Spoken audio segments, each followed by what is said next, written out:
दुकान पर जाने के लिए तैयार हो रहा हूँ। कुछ काम था क्या? जल्दी कीजिए ना, नाश्ता बना दी हूँ। अरे यार, मुझे पता है कि नाश्ता में तू क्या बनाई है। रात में चना भी भिगा देती है और सुबह उसे उबाल करके दे देती है। ये कोई नाश्ता है को? आपको पता है ना कि कितनी बीमारियां हो रही है। अब ये एज में पूरा भरपेट नाश्ता करेंगे? अरे यार को, कितना एज हो रहा है? अभी अभी तो मेरी शादी का 2 साल हुआ ही है। क्या मैं 40 साल का हो गया हूँ? 40 साल होने से पहले अपना डाइट कंट्रोल करके नहीं खा सकते हैं? क्या जरूरी है सुबह सुबह हैवी हैवी खाना खाना? जब रात में मेरे मायके में जा करके उतना हैवी हैवी खाना खाते हैं, उसके बाद भी घर में भी इनको हैवी हैवी खाना चाहिए। अरे खाना थोड़ा कम कीजिए, समझे ना? समय आने से पहले 10 बीमारियां शरीर में भर जाएगी। रात में मेरे यहाँ जा करके 10 तरह का खाना मिलता है, और क्या चाहिए आपको? जल्दी कीजिए। चना उबाल करके रख दी हूँ, जल्दी खाइए। निकलेंगे तो मैं भी अपने मायके जाऊंगी। आइए जल्दी। ऐसी बीवी मिली है, सुबह में चना उबाल कर खिला देती है और दिन भर अपना मायके रहती है। रात को खुद खाती है और मुझे भी बुलाकर खिलाती है। ये क्या मुझे पसंद आता है? डेली डेली अपने ससुराल जा करके रात को खाना खा करके और बीवी को संग लेकर के आना। क्या कर सकता हूँ? ये मेरी बात कभी सुनने वाली है? माँ, अरे बेटा आ गई। हाँ माँ, और तुम इतना खुश क्यों है? अरे बेटा टीवी देख रही थी ना, उसी में एक जोक था, उसी पर हंसी आ गई। बेटा दमाजी दुकान चले गए क्या? अरे हाँ माँ, वो चले गए दुकान, तभी तो मैं आ गई ना यहाँ माँ। अब तुम्हें पता ही है कि मेरे घर में न सास है न ससुर है। एक मेरी जेठानी है जो जरा सा भी मेरे से बात नहीं करती है। तो मैं खाली घर में बैठ करके क्यों टेंशन लेकर के पालूं माँ? तू जान ही रही है कि टेंशन से कितनी बीमारियां हो रही है। इसीलिए माँ मैं हमेशा अपने मायके आ जाती हूँ। अरे बेटा तुझे किसने मना किया है मायके न आने से, जो तुम मेरे से इतना एक्सक्यूज दे रही है? किसके घर में जेठानी अच्छी होती है? जो तुम्हारी जेठानी अच्छी होगी? अब तुम्हारा मायका एक ही शहर में है, आधा घंटा पर है, तो क्या अपना मायके नहीं आएगी? भूत जैसा अकेले एक रूम में बैठ करके टेंशन लेकर के मरना है क्या बेटा? नहीं माँ, तुम्हारा बोलना तो आसान है, लेकिन यहाँ मायके में आने से पहले मैं 10 बार सोचती हूँ कि भाभी मेरे बारे में क्या सोच रही होंगी। और मुझे मायके में देख करके अंदर अंदर चिढ़ती तो नहीं ना होंगी? अब बताओ माँ, डेली मैं यहाँ आ जाती हूँ, सुबह से 10 बजे से आ जाती हूँ, रात को 10 बजे तक रहती हूँ और 10 बजे तक खाना पीना खा करके अपने घर को जाती हूँ। तो मुझे वही लगता है कि कहीं भाभी को बुरा न लगे। अरे बेटा तुम्हारी भाभी को क्यों बुरा लगेगा? तू भाभी का कमाई का खा रही है कि अपना भाई का कमाई खा रही है जो तुम्हें बुरा लग रहा है? तुम्हारे दो दो भाई हैं, तुम्हें बुरा क्यों लगेगी बेटा? शादी के बाद मायका बेटी के लिए इतना पराया हो जाता है कि अपने मायके में जब मर्जी करे तब वो आ नहीं सकती है। तो टेंशन मत ले, कुछ नहीं भाभी बोलने वाली है। और तू जानती नहीं है बेटा तुम्हारा बड़ा भाई कितना सीधा साधा है। अगर उसकी बीवी कुछ बोलेगी ना तो छोड़ेगा नहीं अपनी बीवी को। इतना मुझे बड़े बेटे पर विश्वास है बेटा। ये बात तो तू बिल्कुल सही बोल रही है माँ कि मेरा बड़ा भाई ना बहुत ही अच्छे है, बहुत ही सीधे हैं। एक मेरा छोटा भाई है, वो तो भैया के पूरे विपरीत है, लेकिन मेरे बड़े भैया जो है ना इतना चाहते हैं ना मुझे, इतना मानते हैं कि मैं क्या करूँ। इसीलिए तो मैं माँ भैया और तुम्हारा मुँह देख करके यहाँ आ जाती हूँ। हाँ बेटा वो तो है कि तुम्हारा बड़ा भाई बहुत ही अच्छा है। कैसे नहीं बड़े बेटे अच्छे होंगे? अच्छे होंगे ही, कुछ बोलते जो नहीं है। ये मेरी ननद रानी का तो जिंदगी बहुत आसान है, क्योंकि उन्हें अपने ससुराल में तो कुछ काम करना नहीं पड़ता है। ससुराल में तो उनके ऊपर कोई जिम्मेदारी है ही नहीं है, सास ससुर है नहीं, जेठ जेठानी है, तो ये जेठ जेठानी की क्यों सुनेंगे? शादी होते के साथ 2 महीने में अलग जो हो गए अपने जेठ जेठानी से। मुझे तो ननद रानी के साथ साथ दामाद जी के लिए रात में 10 तरह के खाना बनाना पड़ता है। मैं थक गई हूँ। और मेरी माँ जी को दिमाग में ये बात समझ में नहीं आ रही है कि बेटी को इतना मायके में नहीं बुलाना चाहिए। ये तो माँ जी अपनी बेटी का जिंदगी बर्बाद ही कर रहे हैं। दिन पर दिन तो ये दीदी आलसी होते जा रही हैं और सारी जिम्मेदारी अपने मायके वाले पर डालते जा रही हैं। पर मैं क्या करूं? मेरी सास को तो अपनी बेटी से इतना लगाव है ना कि उन्हें यहाँ सब कुछ मेरे से करवा करवा करके देते हैं। भाभी। हाँ दीदी। आजकल मार्केट में आंवले बहुत मिल रहे हैं, भैया से बोल करके आंवले क्यों नहीं मंगवा लेते हैं और उसका 5 किलो का मेरे लिए आंवले का मुरब्बा बना देते हैं। क्यों माँ, गलत बोल रही हूँ क्या मैं? अरे नहीं नहीं बेटा, बिल्कुल तो सही बोल रही है। और वैसे भी दामाद जी को तो आंवले बहुत पसंद है ना, आंवले का मुरब्बा। अरे हाँ माँ, इसीलिए तो मैं बोल रही हूँ। तो टेंशन मत ले बेटा, तुम्हारा भाई से ना 10 किलो आंवला मंगवा लूंगी और 10 किलो को आंवला का मुरब्बा बनवाऊंगी बहू से। कितनी अच्छी है माँ तू। पर माँ जी बोलो, ये 10 किलो का आंवले का मुरब्बा बनाना बहुत मुश्किल हो जाएगा मेरे लिए माँ जी। मेरे 2 छोटे छोटे बच्चे हैं, बच्चे को भी करना पड़ता है, तो मैं किधर क्या करूँ? वाह बहू, बच्चे हुए नहीं कि तुम्हारा नौटंकी चालू हो गया कि मेरे दो दो बच्चे हैं, मैं किसे क्या करूं? अरे कितना ज्यादा मैं बोल दी, 10 किलो ज्यादा है मुरब्बा। 2-3 महीने में ही खत्म हो जाएंगे। जब मेरी बेटी बोल रही है कि दामाद जी का आंवला का मुरब्बा बहुत पसंद है, तो तुम्हें बनाने में क्या जाता है? तुम कमा कर ला रही है, अरे इसका भाई कमाता है, तो तुम्हें इतनी क्यों मिर्ची लगती है? माँ जी आप क्यों इतना बोले जा रहे हैं? दिन भर तो मैं काम ही करते रहती हूँ और ऊपर से रात में इतना सारा खाना बनाना पड़ता है, और उसमें आप बोल रहे हैं 10 किलो आंवला का मुरब्बा बनाने के लिए। तो दो दो मेरे बच्चे हैं, तो मैं बच्चे लोग को भी तो टाइम नहीं दे पा रही हूँ माँ जी। और ठंडी के दिन आ गई है, अब बताइए माँ जी कि ठंडी में बच्चे लोग को संभालूं कि इतने सारे काम करूं? रोना रोने लगी ना अपने बच्चों का? मेरे 3-3 बच्चे हुए थे, मैं कैसे संभालती थी? तुम्हारे 2 ही में जान निकले जा रही है। माँ जी आपके बच्चे 2-2 साल के अंतराल में हुए थे और मेरे दोनों जुड़वा हैं। मुझे कितना ख्याल रखना पड़ता है ना, जो मैं जानती हूँ। एक तो आप अपने पोते पोतियों को लेते नहीं है, उसे भी मुझे संभालना पड़ता है, और ये दीदियाँ हैं तो थोड़ा सा भी मेरे बच्चे को नहीं पकड़ते हैं। अरे मेरे बच्चे को भी पकड़ेंगे तब मैं इतना काम करूंगी। देख रही है ना माँ, मैं तुम्हें बोल रही थी ना कि इन्हें जलन होती होगी। देख ले, अब मैं यहाँ आऊंगी इनकी आया बनने। दीदी आप कैसी कैसे बातें करने लगते हैं? अगर मेरे दोनों बच्चों को थोड़ा सा देख लेंगे तो आप ये क्या बोले जा रहे हैं कि आया बनने के लिए? अरे बुआ लोग को तो भतीजा भतीजी में जान बसते हैं, लेकिन आप तो मेरे बच्चों को थोड़ा सा देखना भी नहीं चाहते हैं कि रो रहे हैं, क्या कर रहे हैं। क्या हुआ माँ, इतना बाहर तक आवाज जा रही है? अरे बेटा तुम्हें पता नहीं है कि तुम्हारी बहन यहाँ आती नहीं है कि तुम्हारी भाभी की नजर में खटकने लगती है? बताओ बेटा, इसके 2 बच्चे हैं तो हम लोग इसमें कहाँ से गलती हो गई? अब ये माँ है उसकी तो बच्चों का ये ख्याल नहीं रखेगी तो हम लोग इसके बच्चे का कैसे ख्याल रखेंगे बेटा? अब तू बता बेटा, मेरे भी 3-3 बच्चे थे ना, तुम बचपन से देखते आए हैं ना कि तुम्हारी दादी तुम्हारा कितना ख्याल रखती थी। अरे बेटा मेरे बुढ़ी हड्डियों में इतनी जान नहीं है कि इनके दोनों बच्चों को मैं पालूं। अरे एक होता तो कहा जाता, 2-2 बच्चे हैं बेटा। अरे क्या कर सकती है माँ, जब इन्हें दिमाग है ही नहीं है तो तुम्हें बोलने से क्या मतलब है? काजल, तुम्हें क्या हुआ काजल? इधर चुपचाप से क्यों बैठी हुई है? तो मैं क्या करूं? माँ जी अभी भी चाहती है कि दीदी के लिए मैं वैसे ही एक टांग पर खड़ी रहूं जैसे मैं पहले खड़ी रहती थी, लेकिन अब यह संभव नहीं है।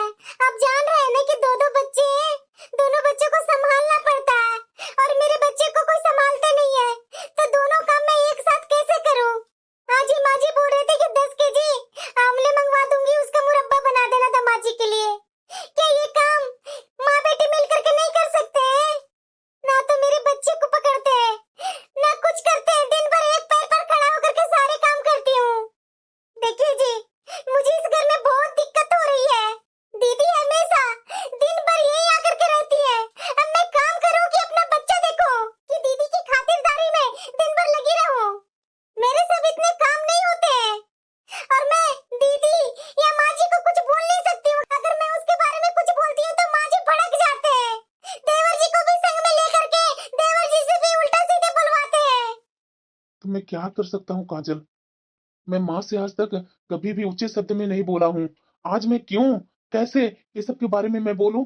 तो क्या बोल रही है, मैं भी देख रहा हूँ। वही ना, अब कुछ हल निकालना पड़ेगा, नहीं तो मेरा जीना मुश्किल हो जाएगा।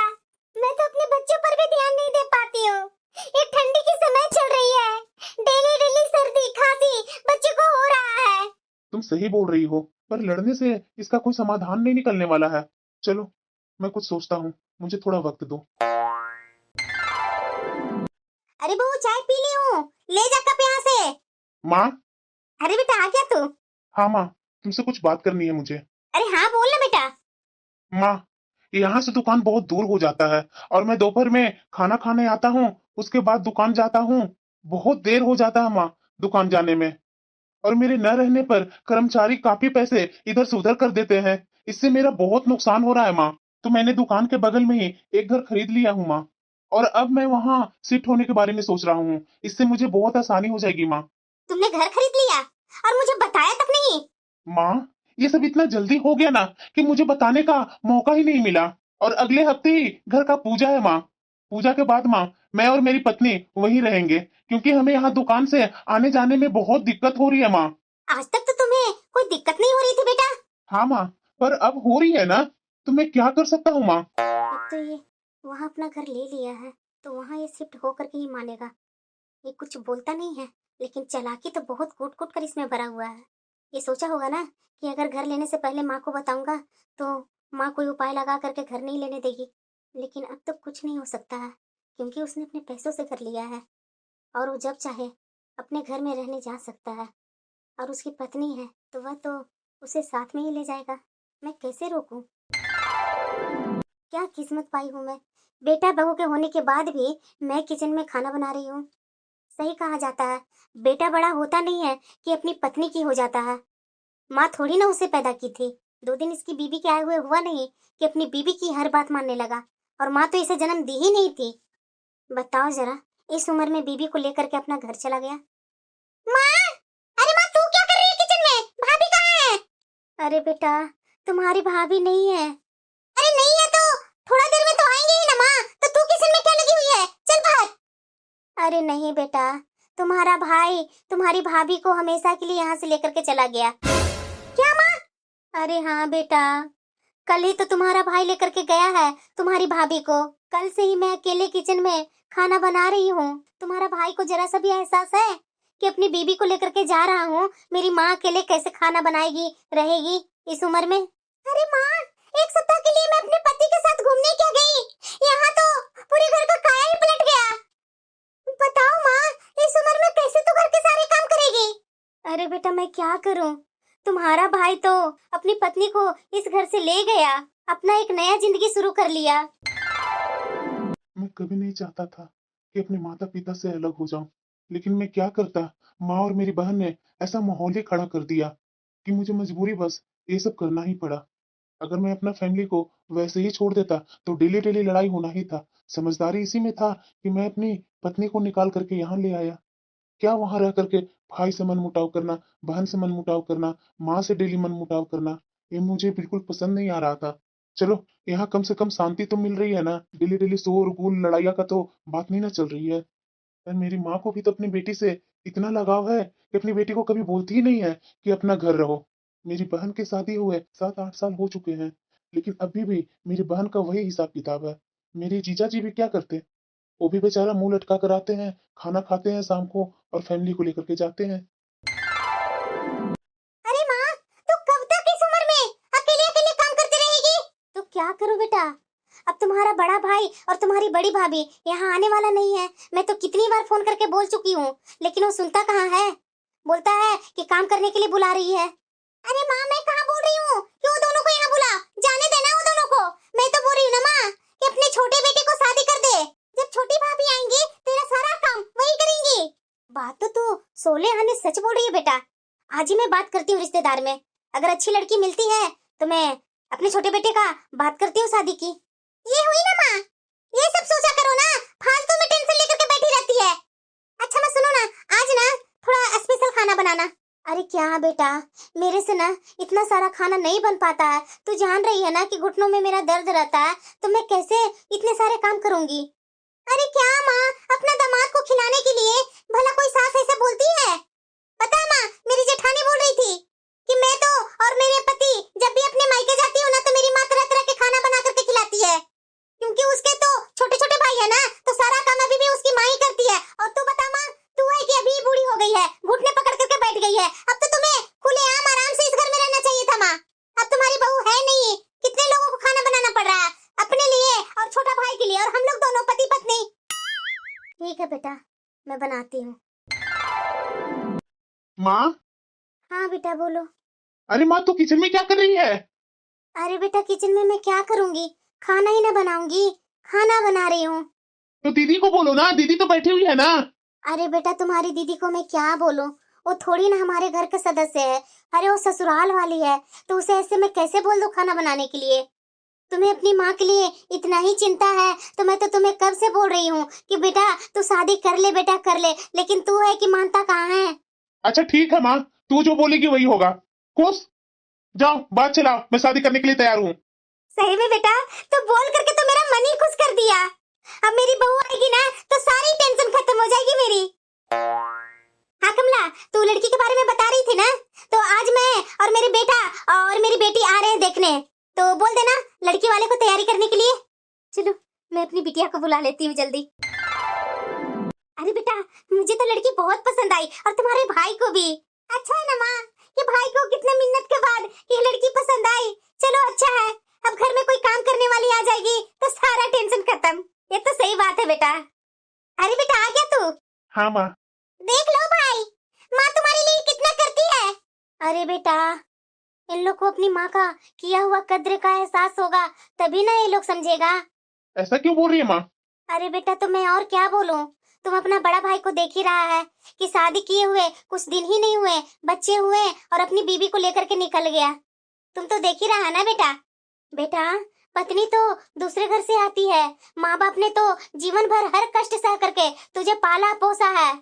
तुम्हारा बड़ा भाई तो नकारा निकला, अपनी बीबी को लेकर के अलग हो गया, माँ बाप की तो कोई सेवा की ही नहीं।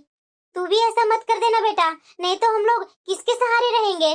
अब तुझसे ही उम्मीद है बेटा, शादी करते ही अपनी बीबी का मत हो जाना। सही बोल रही है माँ, सुन रहे हो ना भाई? हाँ दीदी, मैं सब समझ रहा हूँ। मैं बिल्कुल वैसा नहीं करूंगा भैया के जैसे। आखिरकार आप लोग तो मेरे अपने हैं ना, वो तो दूसरे पराये घर से आई है, तो वो हमारे घर का सदस्य कहाँ माँ? तुम मेरे बारे में ऐसा गलत सलत सोचना भी मत माँ। बेटा इतना बोल दिया ना, मेरे लिए यही काफी है। बहू। हाँ माँ जी। देख बहू, तुम्हारा इस घर में पहला दिन है, तो तू जा करके अच्छे से मीठे में कुछ बना लेना और कुछ पूरियां तल लेना और 2-3 तरह की सब्जियां बना लेना, क्योंकि दामाद जी आ रहे हैं खाने पर बहू। ठीक है माँ जी। देख बहू, मैं तुझे अपना समझकर कुछ बता रही हूँ। बताइए ना माँ जी। इस घर में पहले भी मेरी बड़ी बहू रहती थी, लेकिन वो अपने पति को अपने मुट्ठी में कर ली थी और मुट्ठी में करके इस घर को छोड़ करके चली गई। लेकिन तू बहू अपनी बड़ी जेठानी के जैसा बिल्कुल मत बनना। अरे नहीं नहीं माँ जी, ऐसा आप क्यों बोल रहे हैं? आप जैसा बोलेंगे मैं बिल्कुल वैसा ही करूंगी माँ जी। पता है बहू, हमारे समय में हमारी सास बोला करती थी कि सास ससुर के पैरों में ही जन्नत होती है। अगर बहू ये जन्नत छोड़ करके कहीं जाती है ना दूसरे जगह, तो उसे कभी भी सुख आराम नहीं मिलती है। तो बहू इस बात को थोड़ा गांठ बांध लेना कि तुम्हारी बड़ी जेठानी यहाँ जैसे करती थी उसके अनुसार तो यहाँ चलना नहीं है बहू तुम्हें। जी माँ जी। और भाभी, खाना बनाने के बाद ना बाथरूम में बहुत सारे कपड़े पड़े हुए हैं, बाथरूम का कपड़े सब धो लीजिएगा। जी दीदी, आप लोग बिल्कुल टेंशन मत लीजिए, मैं सारा काम समय पर कर दिया करूंगी। चलो माँ, अब भाभी आ गए हैं तो टेंशन लेने की बात नहीं है तुम्हें। हाँ बेटा चल, अब थोड़ा आराम करते हैं, शादी में बहुत भागदौड़ हो गई। ये कैसी ननद है मेरी, ये डेली 10 बजे तक सुबह में यहाँ आकर के दिन भर रहती है और रात में अपने पति को बुला करके खाना खा पी करके यहाँ से चले जाते हैं और फिर कल सुबह 10 बजे तक आ जाती है। एक दिन का होता, 2 दिन का होता तो मैं समझती, ये तो महीनों दिन से यही मैं देख रही हूँ। मैं अपने पति से भी कुछ बोलती हूँ तो मेरे पति भी नहीं कुछ सुनते हैं, और वो भी रात में 3-4 तरह के सब्जियां बनानी पड़ती है। अब मुझे सब समझ में आने लगा है कि इस घर में ना सिर्फ मेरी सास और मेरी ननद की चलती है, और साथ में मेरे पति को उन्होंने पूरी तरह से मुट्ठी में कर रखा है। माँ जी जो बड़ी दीदी के बारे में तरह तरह की बातें जो बोलती थी, अब मुझे लग रहा है ना कि सारी गलत थी। मुझे लगता है ना बड़ी दीदी को अलग होने का यही शायद कारण होगा। मुझे अच्छे तरीके से पता है कि ये अपने माँ बाप को छोड़ करके तो कहीं जाने वाले नहीं है, और इनकी बहन भी अपना मायका छोड़ करके यहाँ से जाने वाली नहीं है। अब तो इस घर में काम कर करके तो नौकर वाला हाल हो गया है, और मेरे पति को मेरे से कोई लेना देना ही नहीं है। बस अब बहुत हो गया, आज तो इनसे मैं बात करके ही रहूंगी। अरे यहाँ क्या कर रही है? अरे सब खाने पर बैठे हैं, खाना परोसो ना। मैं क्या इस घर की नौकर हूँ जो दिन रात एक पैर पर खड़ा होकर के सारे काम करते जाऊँ? खाना मैंने बना दिया है तो आपकी बहन खाना परोस नहीं सकती है? खबरदार मीनू, जो मेरी बहन के बारे में इस तरह से बोलेगी तो। अरे मेरी बहन थोड़ी नहीं यहाँ रहने आई है, अरे दिन भर तो ही रहती है, रात को चली जाती है अपना घर। तो ये घर तो तुम्हारा है ना कि दीदी का घर है, जो दीदी को तू बोल रही है खाना परोसने के लिए? दीदी यहाँ रह करके अपना बसेरा बना लिए है, तो क्या खाना नहीं परोस सकते हैं? सारा काम मैं कर ही दी हूँ, खाना ही तो परोसना है। खाना परोस करके खा लेंगे तो नौकर हूँ ही मैं, बर्तन धोने के लिए चाहे 12 बजे चाहे 1 बजे। तो तुम बहू इस घर में क्यों क्यों आई बहू बन करके? जब काम ही नहीं करना था तो तुम्हें शादी करनी ही नहीं चाहिए थी। देखो मीनू, आज जो बोल दी मेरी बहन के बारे में, आगे से एक शब्द नहीं सुनना चाहता हूँ तुम्हारे मुंह से।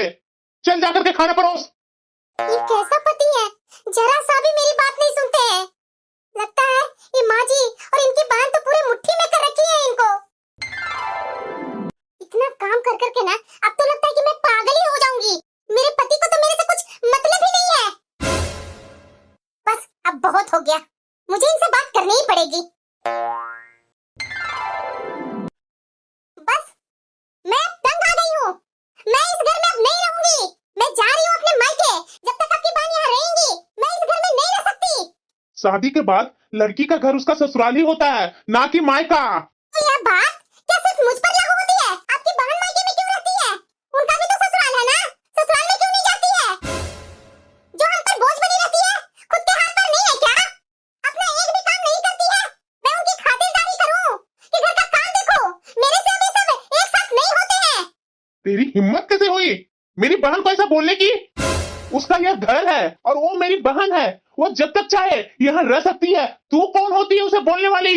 जैसे वो आपकी बहन है ना, और जब तक चाहे यहाँ रह सकती है, तो वैसे ही मैं भी किसी की बहन हूँ। मैं भी किसी की बेटी हूँ, और मैं जब तक चाहूँ अपने मायके में रह सकती हूँ। जहाँ जाना वहाँ जाओ। मेरी माँ और मेरी बहन सब कुछ है।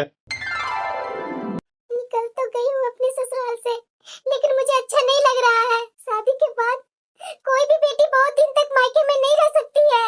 मैंने गुस्से में तो ये फैसला ले लिया, लेकिन ये फैसला गलत हुआ तो मैं क्या करूंगी? दीदी कैसे हैं आप लोग? मैं तो ठीक हूँ छोटी, पर तुम लोग सब ठीक हो ना? अरे क्या ठीक रहूंगी दीदी, आपको पता है ना कि हम लोग का ससुराल कैसा है। मेरे से ज्यादा तो आपको पता होगा दीदी। मैं तो गुस्सा में निकली थी अपने मायके जाने के लिए, लेकिन बीच रास्ते में तो सोच रही हूँ यही कि मैं मायके में पता नहीं कितने दिन तक रह पाऊंगी। उसके बाद मेरा क्या होगा? छोटी, एक मिनट, तुम अपना मायके मत जाओ। ऐसा कर, तुम मेरे पास आओ। मैं भी तो तुम्हारी बहन जैसी हूँ ना? सच दीदी, आप सच बोल रहे हैं? मैं आपके घर में रह सकती हूँ? बिल्कुल रह सकती हो। आखिरकार तुम मेरी देवरानी हो, और यदि आज तुम मुसीबत में हो तो अपनों के पास नहीं आओगी तो कहाँ जाओगी? और हम लोग तो तुम्हारे अपने हैं ना? थैंक यू दीदी, थैंक यू।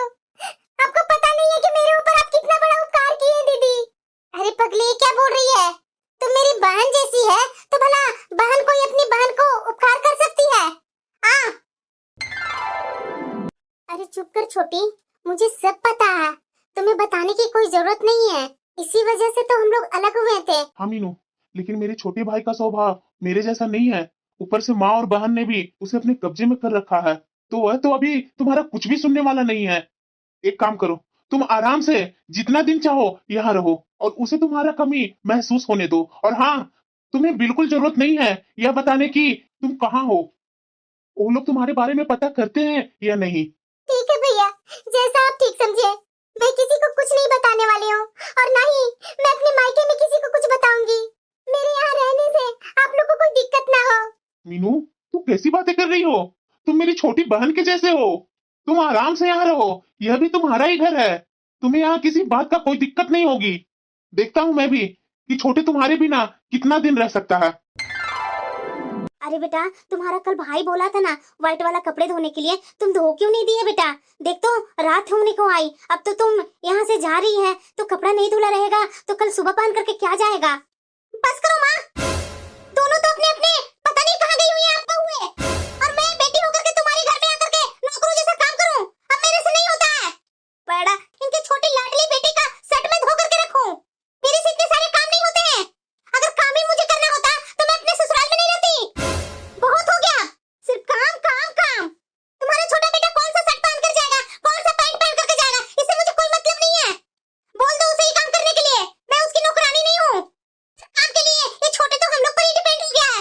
टाइम पर खाना दो, टाइम पर नाश्ता दो, शर्ट पैंट धोया हुआ होना चाहिए, कपड़े में आयरन होना चाहिए। बस बहुत हो गया, मेरे सब काम नहीं होता माँ। देख लो अपना तुम लोग, एक तो घर के काम के साथ इनके छोटे लाडले बेटे का भी काम करना पड़ रहा है। अरे माँ, मेरा वो व्हाइट शर्ट धोया हुआ नहीं है और ना उसमें आयरन किया हुआ है। मैं क्या पहन करके ऑफिस जाऊँ? अब मेरी उम्र नहीं रह गई है बेटा कि मैं घर के काम के साथ साथ तुम्हारी भी खातिरदारी करते रहूं। खातिरदारी करवानी है ना तो अपनी बीबी को बुला लो, मेरे से ये सब काम नहीं होता है अब। कोई बात नहीं माँ, तुम्हारी तो उम्र हो गई है ना, तो दीदी है ना, वो मेरे काम कर दिया करेगी। पागल समझ रखा है क्या? मैं क्या तुम्हें इस घर की नौकरानी दिखती हूँ? मेरे भी पति और मेरा बच्चा है, मैं उन्हें देखूं या तेरा काम करूं? अपनी पत्नी को तो रख नहीं सका और बहन से उम्मीद लगा रखा है क्यों तुम्हारे काम करे? और वैसे भी मेरे पति को यहाँ रोज रोज आने में दिक्कत हो रही है, उनका दुकान भी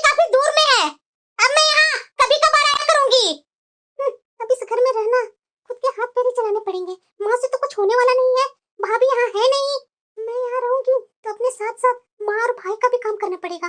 देख बेटा, तुम तो अपनी पत्नी को संभाल नहीं पाया और अपना परिवार तुमने खुद ही बिगाड़ लिया। अब मेरे से तो इस उम्र में कोई काम नहीं होने वाला है। मैं तो अपने बड़े बेटे और बहू के पास ही रहने जा रही हूँ। तू अपना देख ले बेटा, तुझे क्या करना है, मेरे से कोई उम्मीद मत लगाना।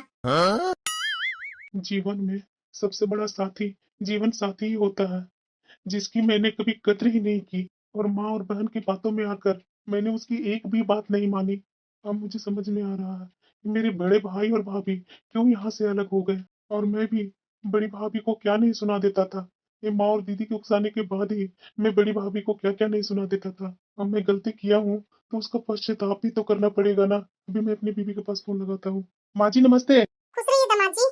माँ जी, मीनू है क्या? मीनू को दीजिए ना फोन। अरे क्या बोल रहे हैं दामाद जी? भला मेरी बिटिया कहाँ आई है यहाँ? क्या?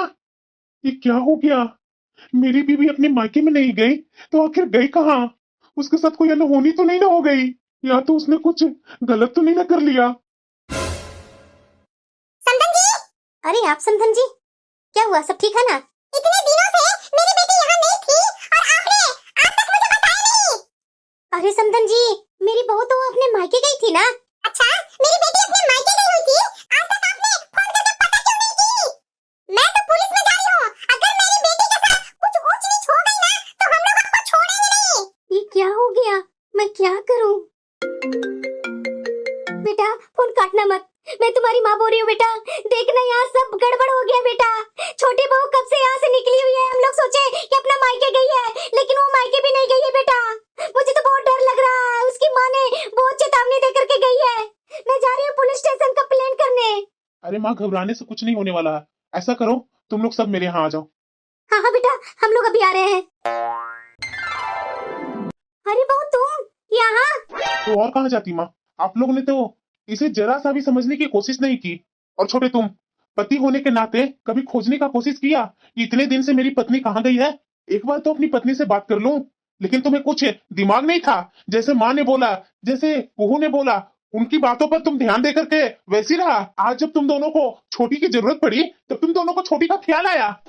अरे शादी के बाद बेटा एक पति भी हो जाता है, तो उसके नाते अपनी पत्नी का ध्यान देना उतना ही बराबर होता है जितना कि माँ को ध्यान देना। पढ़ा लिखा हो करके तुम घर की बातों में कैसे रह गया? अरे ये भी तो अपना माँ बाप को छोड़ करके यहाँ आई तुम्हारे लिए। इसके साथ बुरा बर्ताव हो रहा था, तुमसे इसने बताया, लेकिन तूने एक जरा सा भी इसकी बात नहीं सुनी। सुनी तुमने तो माँ और बहन की बात सुनी। अरे माँ और बहन सही होती ना तो सुनता तो थोड़ा अच्छा रहता। जब जान रहा है कि माँ और बहन दोनों गलत है तो दोनों को समझा करके अच्छे से रखना चाहिए था ना। तो नहीं, अगर पत्नी वहां से निकल गई, जरा सा भी ध्यान नहीं है कि मेरी पत्नी कहाँ गई, क्या कर रही है। आज जब छोटी की जरूरत पड़ा तो तुम दोनों को एहसास हो गया कि मेरी बहू कहाँ है, मेरी बीवी कहाँ है। भैया मुझे माफ कर दीजिए, और मीनू मैं तुमसे माफी मांग रहा हूँ। सॉरी मीनू, मुझे ऐसा नहीं करना चाहिए था। मुझे अब एहसास हो गया है, जिंदगी जीवन साथी के बिना अधूरा है। मुझे माफ कर दो मीनू। माँ, तुमने अपनी बेटी के प्यार में पागल होकर के अपने दोनों बेटियों का घर बर्बाद करने में कोई कसर नहीं छोड़ी। यह दुनिया की रीत है कि बेटी को शादी करके ससुराल ही जाना होता है। कोई बेटी अपने मायके में जिंदगी भर नहीं रह सकती, पर तुमने इस रीत को भी बदलना चाहा और अपनी बेटी को मायके में ही रखा। और दुनिया की भी यही रीत है कि जो शादीशुदा बेटी मायके में रह जाती है ना, वो अपनी भाभीयों का घर भी कभी बसने नहीं देती है, नहीं तो इसका वर्चस्व कम होने लगता है। मैं तो समझदार था, अपनी पत्नी को साथ दिया और अपना परिवार नहीं तोड़ा, पर ये छोटे शुरू से ही उग्र स्वभाव का था, और ये तुम्हारे और तुम्हारी बेटी की बातों में आकर के अपना परिवार तोड़ चुका है। पर अब इसे भी अपनी गलती का एहसास हुआ ना। अब शायद तुझे भी समझ में आ चुका है कि शादीशुदा बेटी कभी भी अपने मायके में करने वाली नहीं होती है। जब तक तुमने उसके लिए किया तब तक वो मायके में रही, और जब उसकी करने की बारी आई वो वहां से चली गई। माँ, जीवन की बहुत बड़ी सच्चाई है कि हंसकर करे या रोकर करे, करेंगे तो बेटा बहू ही करेंगे। बेटी दामाद किसी सास ससुर के लिए नहीं करने वाले हैं। हाँ, थोड़ी बहुत मदद कर देंगे, पर यह सोचेगी कि बेटे बहू की तरह साथ में रहकर तुम्हारी सेवा कर देंगे तो ये कभी नहीं होगा। सबका अपना स्वार्थ होता है। कुहू का स्वार्थ था, वह इतने दिनों तक आराम से अपने मायके में मालकिन बनकर कर रही थी, उसे कोई काम करने की जरूरत ही नहीं थी। लेकिन जब उसने देखा कि अब उसकी दाल यहाँ गलने वाली नहीं है, बल्कि अब उसे ही काम करना पड़ रहा है, तो उसने वहां से निकल लेने में ही भलाई समझी। अब तुम भी समझ ले माँ, अब आगे की जिंदगी अपना नर्क नहीं बनाना चाहती है ना, तो अपनी बहू के बारे में सोचो, ना कि बेटी के बारे में। कि बेटी को तो तुमने देख लिया कि कैसे जरूरत के समय भाग निकली, और यही जीवन की सच्चाई है। हाँ बेटा, तुम सही बोल रहे हो। मेरी गलती थी कि मैं बेटी के प्यार में पागल हो गई थी और मुझे बेटे का परिवार कभी दिखाई नहीं दिया। बहू को कभी मैं अपना नहीं पाई, कभी यह नहीं समझ पाई कि शादी के बाद बेटियां पराई हो जाती है और बहुएं अपनी हो जाती है।